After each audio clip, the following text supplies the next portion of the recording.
Science নিয়ে পড়তেছি। আমি পড়তেছি পদার্থবিজ্ঞান। আমি আসলে এইচএসসি পরীক্ষাটা দিতে পারিনি। রে ভাই এক মুখে কত কথা। হ্যাঁ, সে প্রথম বলেছে আমি সেকেন্ড ইয়ারে পড়ি, তাও আবার সায়েন্স নিয়ে, নট ইয়ারে। সায়েন্স নিয়ে পড়তেছি। তারপরে বলে সে পদার্থ বিজ্ঞান নিয়ে পড়তেছে, তাও যদি সে মোবাইল দেখে দেখে বলে। পড়তেছি পদার্থবিজ্ঞান। কি বলেন? এটা বুঝতেছি না, পাগল কেডা, আমরা, আপনারা, নাকি এই বেড়া মানুষটাই, মানে এই সেরা মানুষটাই? বাদ দাও। আসলে এইচএসসি পরীক্ষাটা দিতে পারি। একটা ভিডিও ক্লিপ নিয়ে সোশ্যাল মিডিয়াতে কন্ট্রোভার্সি ক্রিয়েট হয়েছে। এটা তৈরি কে করেছে? যারা তৈরি করেছে তারা বোধহয় খেয়ে তারপর তৈরি করছিল নাকি? সন্দেহ, তুই ঠিক কথা বলেছিস। 24 সালে দেশের পরিস্থিতি এবং আমার বিজনেস দেওয়ার প্ল্যানিং চলতেছিল, যার কারণে আমি ওদিকে ব্যস্ত হওয়ার কারণে আমি আসলে এইচএসসি পরীক্ষাটা দিতে আগে শুনতাম একটা মিথ্যার থেকে 10টা মিথ্যা জন্ম নেয়। এবার আমি চাক্ষুষ প্রমাণ সব দেশে দেখে ফেললাম, একটা মিথ্যা থেকে 10টা মিথ্যা, 10টা মিথ্যা থেকে 20টা, 20টা থেকে 30টা কিভাবে তৈরি হয়। প্রথমে বলেছো সেকেন্ড ইয়ারে পড়ো, ইয়ারে পড়ো না, তাও আবার হইতেছে সায়েন্স নিয়ে।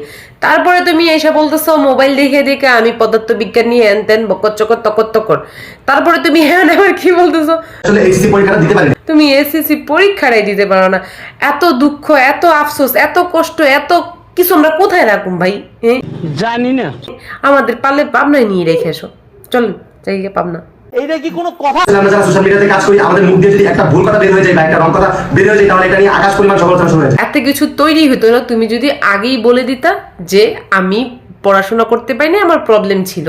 এখানেই হতেছে তোমার যে হোস্ট ছিল বা যে উপস্থাপিকা ছিল সে হচ্ছে শেষ করে দিত, কিন্তু এখানে শেষ না, তোমার তো নাটক আরো বাড়াতে হবে, ঠিক না?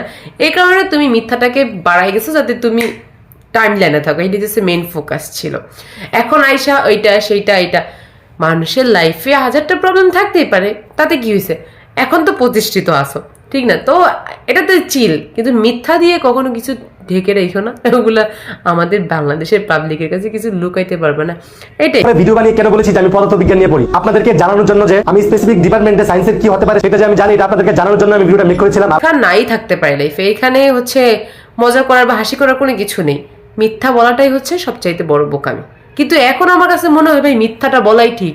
ভাই আমি একটা ইন্টারভিউ দুম, কি বলেন, ওইখানে গিয়ে বলুম কি বলুন, এটা চিন্তা করা পেতেছি না, মিথ্যা কথা চিন্তা করতে পারি না, বলেন ভাইরাল হম কিভাবে?